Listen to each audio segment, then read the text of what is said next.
Hello बच्चों, कल हमने बीए सेकेंड ईयर में चीन के सामाजिक व्यवस्था और आर्थिक व्यवस्था पढ़ी थी।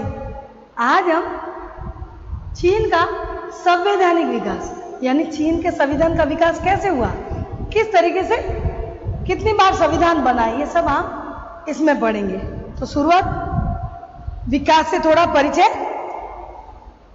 19वीं सदी के प्रारंभ में चीन यूरोप के देशों की तुलना में अधिक उन्नत था, लेकिन शीघ्र ही वह यूरोप की साम्यवादी शक्तियों के षड्यंत्र का शिकार हो गई। 20वीं सदी में चीन में राष्ट्रवाद का प्रबल रूप में उदय हुआ तथा इसी क्रम में कार्ल मार्क्स के दर्शन से प्रभावित होकर एक नवीन संगठन साम्यवादी दल की स्थापना की गई। 1917 में चीन में तो साम्यवाद की स्थापना 1949 में की गई और सोवियत रूस में 1917 में साम्यवादी क्रांति हुई थी। 1917 में सोवियत रूस में साम्यवादी क्रांति होने के बाद चीन का साम्यवादी दल सोवियत रूस से निर्देशन में कार्य करने लगा। इस स्थिति में साम्यवादी दल का कोमिंतांग पार्टी और अन्य दलों के साथ संघर्ष प्रारंभ हो गया। 1935 में साम्यवादी दल का नेतृत्व माओ त्से तुंग के हाथ में आ गया। 1935 में, ध्यान रखना बेटा। यथार्थवादी नेता माओ ने कोमिंतांग की शक्ति का मुकाबला करने के लिए खुले युद्ध के स्थान पर गुरिल्ला युद्ध की पद्धति अपनाने के कृषकों को चीन की प्रमुख क्रांतिकारी शक्ति बनाने और क्रांति की सफलता के लिए चीन के सभी वर्गों का समर्थन प्राप्त करने का सफल प्रयत्न किया। गुरिल्ला पद्धति यानी छापामारी युद्ध, पीछे से वार करना। 1945 में जब द्वितीय विश्व युद्ध समाप्त हुआ तब औपचारिक रूप से चीन चांग काई शेक और उसके कोमिंतांग दल के नियंत्रण में था, लेकिन देश की वास्तविक शक्ति साम्यवादियों के हाथ में आ गई। इस समय तक 10 लाख व्यक्तियों की लाल सेना का गठन हो चुका था और 27 मुक्त क्षेत्र स्थापित हो गए थे, यानी किसी एक का था उस पर दबाव, तो धीरे धीरे वो स्वतंत्र जो राज्य थे वो स्वतंत्र होने लग गए। करीबन 17 उससे जो दबाव नियंत्रण था उससे अलग होने लग गए। किससे? चांग काई शेक से। कोमिंतांग और साम्यवादी दल के बीच समझौता और एक मिली जुली सरकार की स्थापना का प्रयत्न किया गया, किंतु इसमें सफलता प्राप्त नहीं हुई। 1946 में दोनों पक्षों के बीच संघर्ष प्रारंभ हो गया। कोमिंतांग शासन में एकता का अभाव था और बढ़ते हुए भ्रष्टाचार के कारण यह जन समर्थन खोता जा रहा था। न केवल ग्रामीण जनता वरन शहरों के बुद्धिजीवी और विद्यार्थी भी इसके विरुद्ध हो गए थे। अंत में 1949 में कोमिंतांग शासक का पतन हो गया। जो उस पार्टी का था, कोमिंतांग पार्टी का अंत हो गया 1949। क्यों हुआ? क्योंकि चीन में साम्यवादी क्रांति शुरू हो गई थी।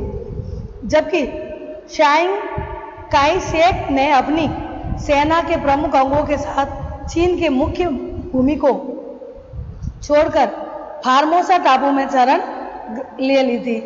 साम्यवादी ने शासन पर अधिकार कर लिया गया। 1 अक्टूबर 1949 को माओ त्से तुंग के नेतृत्व में चीन के जनवादी गणराज्य की स्थापना हुई। कब हुई? 1949, 1 अक्टूबर 1949। तो जैसे चीन साम्यवादी क्रांति हुई तो माओ त्से तुंग ने पद ग्रहण कर लिया। 1949 से 1954 तक की व्यवस्था, क्या व्यवस्था रही है?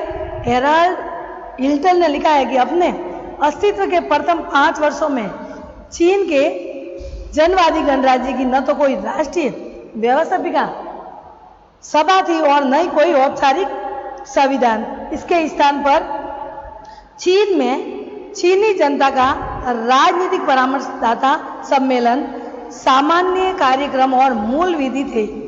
देश भर राजनीतिक परामर्शदाता सम्मेलन द्वारा शासन किया जाता था और राज्य तथा प्रशासनिक ढांचे के मूल उद्देश्य सामान्य कार्यक्रम तथा मूल विधि के आधार पर निश्चित किए गए थे। ये दोनों पल्ले ही संयुक्त रूप से चीन के अस्थायी संविधान के रूप में थे। विशेष बात यह है कि राजनीतिक परामर्शदाता सम्मेलन में चीन के अस्थायी संविधान के रूप में थे। विशेष बात यह है कि राजनीतिक परामर्शदाता सम्मेलन में साम्यवादी दल के अतिरिक्त 7 अन्य राजनीतिक दलों और अल्पसंख्यक जातियों को भी प्रतिनिधित्व दिया गया था, किंतु वास्तविकता शक्ति साम्यवादी दल और उनके नेता माओ से तुंग में ही नहीं थी। यानी दल आए साथ, लेकिन उनका कोई बोलबाला नहीं था। सारा शक्ति या सारी साम्यवादी का दल का नेता सिर्फ माओ से तुंग था। परामर्शदाता सम्मेलन के द्वारा चीन में पहली जनगणना कराई गई और अप्रत्यक्ष निर्वाचन के आधार पर राष्ट्रीय जन कांग्रेस और स्थानीय जन कांग्रेस के निर्वाचन कराए गए। तो अब शुरू करते हैं हम कि 1954 का संविधान कैसा रहा। तो 1954 में 1949 की साम्यवादी क्रांति के बाद चीन में अब तक 4 संविधानों को अपनाया जा चुका है। इसमें प्रथम 1954 का था। संविधान में 4 नवंबर 1954 से यानी 4 बार बदला गया, ध्यान रखना। संविधान 54 से 16 जनवरी 1975 तक लागू रहा। इस संविधान के द्वारा चीन में एक जनवादी गणतंत्र की स्थापना की गई, जिसका आधार जनवादी जनतंत्रात्मक अधिनायकवाद था। यह संविधान गणराज्य की स्थापना में या स्थापना से समाजवाद की स्थापना तक के काल के लिए अर्थात एक संक्रमणकालीन संविधान था।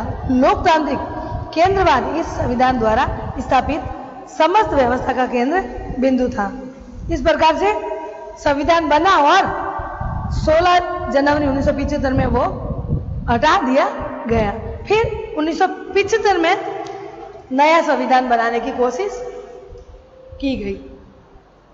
इसमें बच्चों बताया गया है कि 75 में 1954 का संविधान एक संक्रमणकालीन व्यवस्था था, यानी लोगों को पसंद नहीं आया। संक्रमणकालीन था, एक अधिनायकवाद। अधिनायक में शोषण लोगों का होता था, इसलिए लोगों को पसंद नहीं आया। संक्रमणकालीन व्यवस्था मात्र था। अतः चीन की चौथी जन कांग्रेस का 17 जनवरी 1975 से नवीन संविधान अपनाया गया।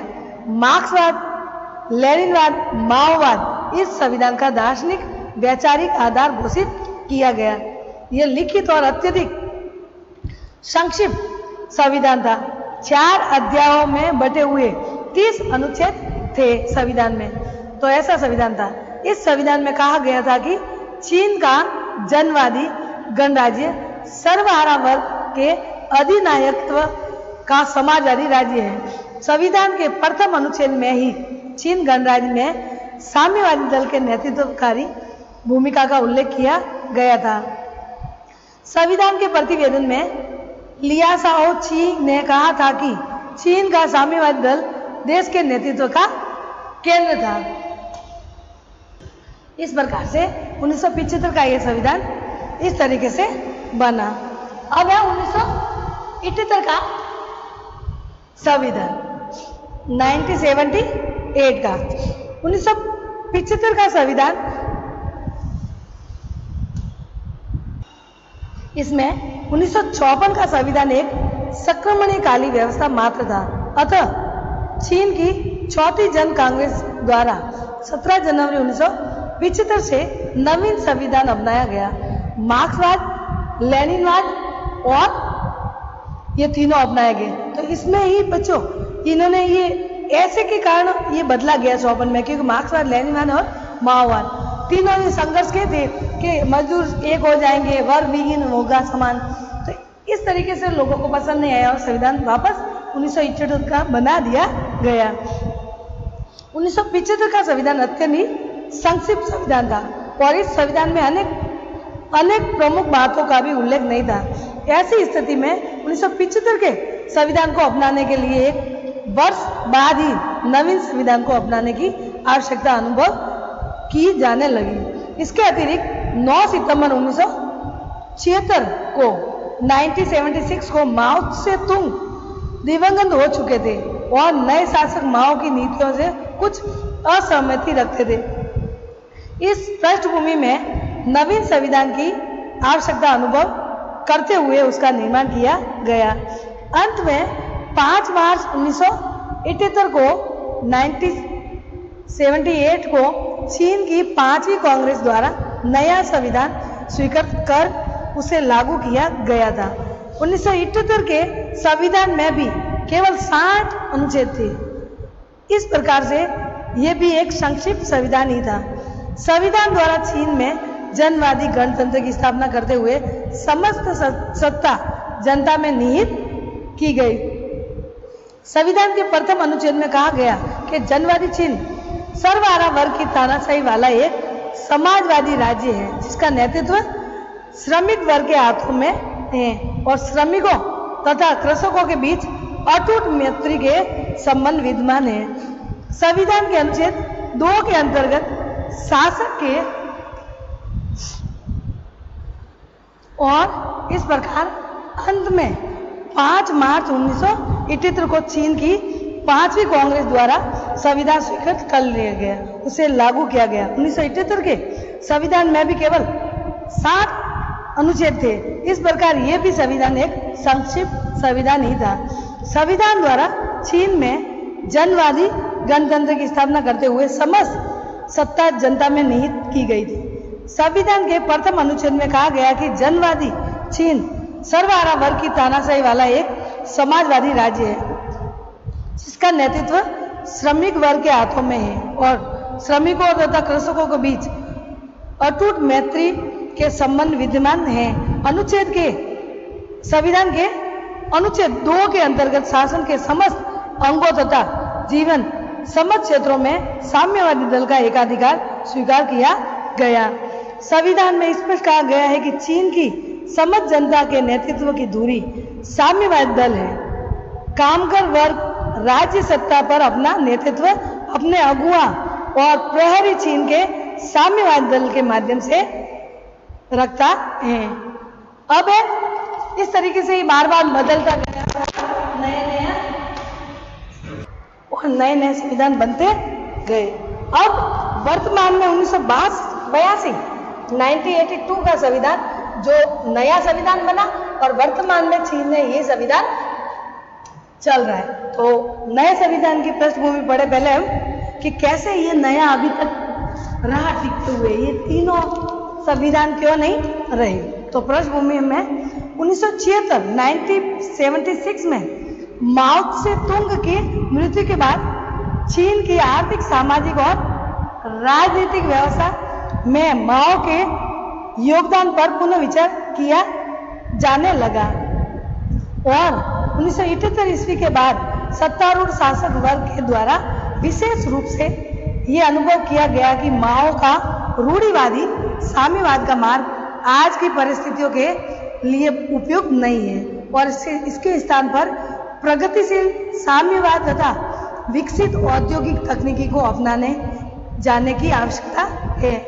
इसलिए 1978 के संविधान पर विचार के लिए पुनः निरीक्षण समिति स्थापित की गई। इस समिति के उपाध्यक्ष पेंग जेंग ने नेशनल पीपुल्स कॉन्फ्रेंस चीन की संसद के समक्ष नए संविधान पर अपनी रिपोर्ट पेश की और 4 दिसंबर 1982 को चीन का नया संविधान स्वीकृत किया गया। संविधान के अनुसार देश में शोषक वर्ग समूल नष्ट कर दिया गया तथा वर्ग संघर्ष अब समाज में नहीं है। शोषक वर्ग किसी का शोषण नहीं होगा, नए संविधान में ये बात की गई। ये विचार माओ से तुंग के उस विचार से बिल्कुल हटकर है जिसमें सतत क्रांति की बात कही गई थी। जैन ने सांस्कृतिक क्रांति को एक बड़ी गलती बताकर यह स्पष्ट कर दिया कि नया नेतृत्व माओवाद से पूरी तरह विमुख हो गया था। चीन में 1949 में साम्यवादी शासक की स्थापना के बाद ये चौथा संविधान लागू किया गया। 3 अट गए थे, चौथा लागू किया गया बच्चों। इसमें फिर से राज्य अध्यक्ष के पद की स्थापना का प्रस्ताव किया गया, जो सन 1976 में माओ त्से तुंग के निधन के बाद समाप्त कर दिया गया था।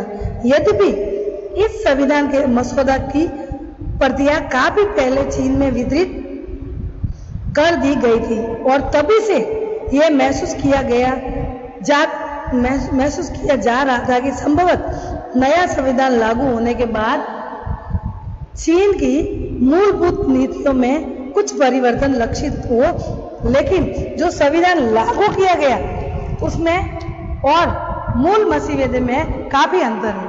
ये तो अभी स्पष्ट नहीं हो पाया है कि चीन की शासन व्यवस्था में नए परिवर्तनों में क्या बदलाव आएगा और उसकी विदेश नीति में कोई परिवर्तन होगा या नहीं, किंतु इतना निश्चित रूप से कहा जा सकता है कि राज्य अध्यक्ष पद की पुनः स्थापना का मूल लक्ष्य यही है कि चीन की आंतरिक व्यवस्था और अधिक मजबूत हो और विदेश के साथ उसके संबंधों को जन भावनाओं के अनुकूल दिशा प्राप्त हो। राष्ट्रीय जनवादी कांग्रेस के 3037 सदस्यों ने गुप्त मतदान प्रणाली से संविधान के मसौदे में सुझाए गए संशोधन को पारित किया। इसमें दिलचस्प बात यह थी कि कुछ सदस्य ने मतदान में भाग नहीं लिया। इससे ये स्पष्ट हुआ कि कुछ लोग परिवर्तन के इस दौर में के खिलाफ थे और कुछ उसके समर्थक थे और मतदान में भाग न लेकर उन्होंने अपना विरोध प्रकट भी किया। उससे महत्वपूर्ण बात यह है कि चीन जैसे कम्युनिस्ट देश भी अब जनसंख्या विस्फोट से आंतरिक या आतंकित हो उठा और संविधान द्वारा चीन के प्रत्येक दंपति के लिए परिवार नियोजन आवश्यक कर्तव्य घोषित कर दिया गया। इससे स्पष्ट हो गया कि चीन की अब कट्टरता छोड़कर राष्ट्रीय हित में संशोधनवादी नीति की ओर अग्रसर हो गया।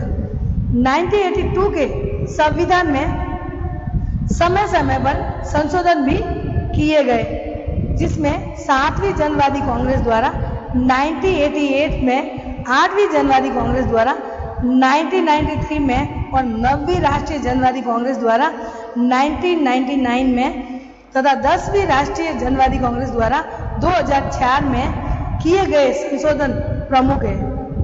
मार्च 2004 में किए गए संशोधन इसलिए महत्वपूर्ण है कि इसमें संविधान के अनुच्छेद 33 कोष्टक 3 में संशोधन करते हुए कहा गया कि राज्य मानवाधिकार की रक्षा करेगा तथा उन्हें बनाए रखेगा। चीन का 1954 का संविधान रूसी ढांचे का निर्मित था। चीनी और सोवियत संघ के संविधान की तुलना करते हुए एम ब्रेसर ने लिखा है कि सोवियत संघ और चीन की संसदें केवल मोहर लगाने वाली संस्थाएं थी।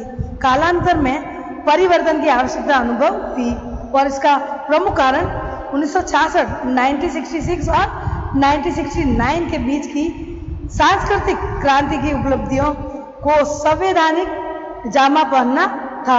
फलस्वरूप 1954 के संविधान के अनेक परिवर्तन किए गए और इसका मुख्य उद्देश्य दल के केंद्रीकृत नेतृत्व का सरकारी ढांचे पर वर्चस्व स्थापित करना था।